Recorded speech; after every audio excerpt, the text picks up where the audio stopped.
My ethics class in public service was canceled by Texas A&M because I refused to censor topics that address race, gender, and sexuality. In my class on ethics, where I am dealing directly with issues of race and how that has impacted how people are treated in this world, especially from the hands of public servants, they asked that I walk in there and erase my own race. I am so disappointed in what Texas A&M have decided to do.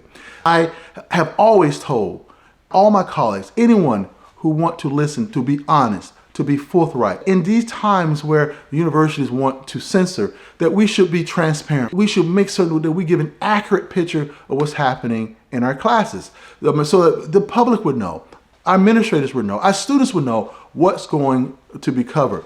But we should never willingly give over the ability to decide what gets taught. If we know as experts it needs to be taught. In my case, Texas A&M asked me to be dishonest in terms of what I was teaching in my class. They didn't like that my class is going to discuss race, gender, and sexuality throughout. And what does throughout means? And I pointed this out in every reading, in every assignment, in every discussion, in every current event post, those discussions can and will come up. And I was unable to predict somehow. I don't have on a prediction hat where I can look into the future and say, on these days, these are going to be the questions. Because current events are changing so fast. Just take recently, Trump had argued that some of the plane crashes was happening because of DEI. We just had the EEOC's director gave a call advertising for white men to come forth, despite the evidence to the contrary that white males are being discriminated against, that somehow organizations are treating them badly. These are ethical questions, ethical discussions that I would have had in my class. And I'm quite sure that many more would have showed up. And to attempt to say, no, Dr. Bright, you have to tell us the specific days, the specific times that you're going to discuss this. And then we're only going to approve that if we approve it. And if you deviate from that in any way, you're going to be potentially brought up in a disciplinary hearing and you could lose your job. That is what they were setting up. So it was important then under that situation that I be honest, that I give a thorough assessment. And I did that. You guys have seen my emails that I posted on my social media accounts. It is clear this class addresses race, gender, and sexuality throughout. This is integral to the topic of ethics and in public service. That it is not something that I can just ignore. I cannot limit. Ethics deals with people, how we treat people, what makes up a person. It is their identities.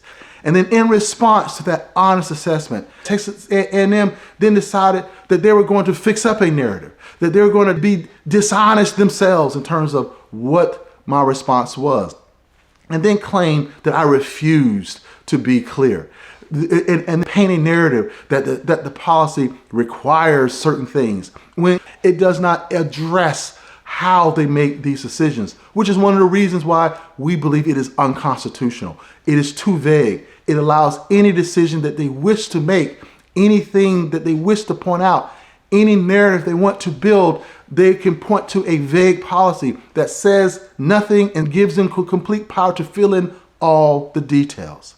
Listen, you want to censor these topics, then censor them. Don't blame me to say that because I didn't help you censor them. I didn't lie or constrict my class in inappropriate ways, that is my fault. Then they went even further. They didn't stop there. My dean, Dean John Sherman, he sent out an email to the entire college. Our college has satellite campuses, and one of the campuses is in Washington, D.C. I had colleagues from Washington, D.C. email me asking what in the world is going on here? Why did he send this with your name on it? That is so unprecedented. And in the same email that he sent out, he was discussing another professor. He did not reveal that professor's name, but he revealed my name. And this was a calculated attack on my reputation in an attempt to send fear down the line throughout all of the Bush School campuses at Texas A&M and the whole Bush School community. If we can get Dr. Bright, we're going to get you.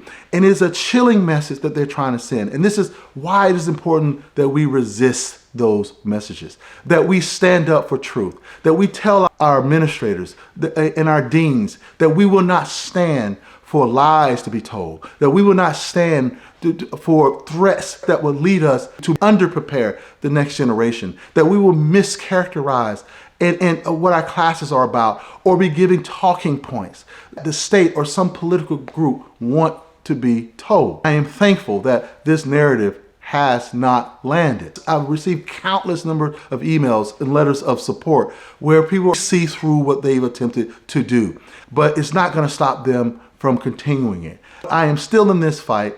I am committed to fighting for academic freedom. I am committed to providing a quality education to my students. I am committed to doing everything I can to protect this sacred obligation. This is serious. This is important. Everyone who values higher education, this is the time that we stand up now and let our voices be heard.